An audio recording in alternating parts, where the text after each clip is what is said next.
Hi friends, welcome to Deepa's tea time. இன்றைக்கி நான் வெங்காயம் வடகம் செஞ்சுருக்கிறேங்க. ரொம்பவுமே நல்லா வந்திருக்கு. 1 இயர் ஆனாலுமே கெட்டு போகாது. இப்போ நல்லா வெயில் அடிக்குது, வெங்காயமும் விலை குறைவு. அதனால் செஞ்சு வச்சுக்கிட்டோன்னா 1 இயருக்கு நமக்கு வரும், கெட்டு போகவே செய்யாது. இது வெங்காயம் வடகம் தாளிப்பு வடகம். இது நம்ம வத்த குழம்பு தீயெல்லாம் வைக்கிறப்போ இந்த தாளித்து போட்டோன்னா சூப்பர் டேஸ்ட்டாக இருக்கும். அதுக்காக நான் 2 கிலோ வெங்காயத்தை நல்லா தோல் உரித்து வச்சுருக்கிறேன், சின்ன வெங்காயம். இதுக்கு தேவையான பொருட்கள் 150 கிராம் வெள்ளை உளுந்து ஊற போட்டு வச்சுருக்கிறேன், கருவேப்பிலை, பூண்டு ஒரு 20 பல், கடுகு, ஜீரகம், பெருங்காயம் ஒரு 20 மிளகாய். இதுதான் இதுக்கு தேவையான பொருட்கள். 3 மணி நேரம் ஊற வச்சுருக்குறேங்க உளுந்து. வெங்காயத்தை இந்த மாதிரி மிக்சியில் கொரகொரப்பாக அரைச்சி எடுத்துக்கணும். பொடியாக கட் பண்ணனாலும் நம்ம பண்ணிக்கலாம், அரைக்கிறனாலும் இந்த மாதிரி அரைச்சி எடுத்துக்கலாம். ரொம்ப நைஸாக அரைச்சிடக்கூடாது. இந்த மாதிரி 1 2 அரைப்படாமல் இருக்கும். அதை நம்ம விரலால் எடுத்து இந்த மாதிரி பிரித்து விட்டுக்கிட்டால் போதும். ஃபஸ்ட்டு நம்ம பூண்டையும் மிளகாயுமே மிக்சியில் போட்டு நல்லா அரைச்சி எடுத்துகிட்டு வந்துடலாம்.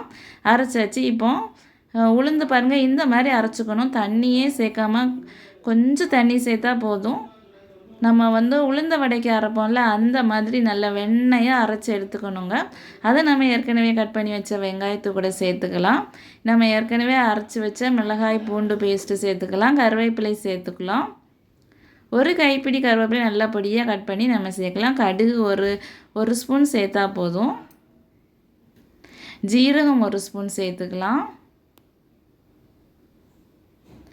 பெருங்காயம் ஒரு 1/2 ஸ்பூன் சேர்த்தா போதும். பெருங்காயத்தூள் இது. தேவையான அளவுக்கு நம்ம உப்பு சேர்த்துக்கலாம். நான் இன்றைக்கி இந்து உப்பு தான் சேர்த்துருக்குறேன்.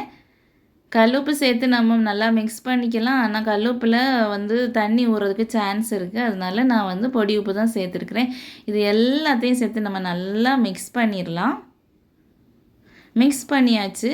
மிக்ஸ் பண்ண உடனேயே நம்ம போட்டுறணும். ரொம்ப நேரம் வச்சோன்னா வெங்காயத்துலேருந்து தண்ணி வர்றதுக்கு சான்ஸ் இருக்குது.